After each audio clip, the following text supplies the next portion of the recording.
Hello friends, मेरी mummy के channel को लाइक एंड सब्सक्राइब करो।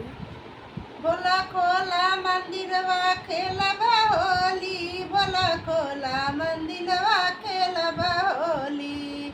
गंगा से खेलब चंदा से खेलब, गंगा से खेलब हो चंदा से खेल, नगवा से खेलब हरा हरा बोली। भोला खोला मंदिरवा खेलबा होली, भोला खोला मंदिरवा खेलबा होली, भोला खोला मंदिरवा खेलबा होली।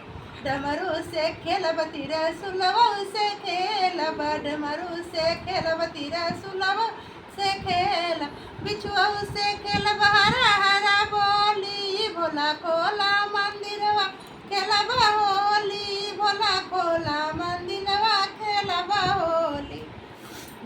कार्तिक से खेलब गणेश से खेलब, कार्तिक से खेलब गणेश से खेल, गौरा मैया से खेलब हरा हरा बोली।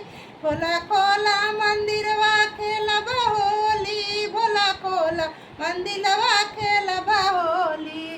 भैरो से खेलब हो नंदी से खेलब हो, भैरो से खेलब हो नंदी से खेलब, योगिन से खेलब हरा हरा बोली, चौसठ योग से खेलब हरा हरा बोली। भोला खोला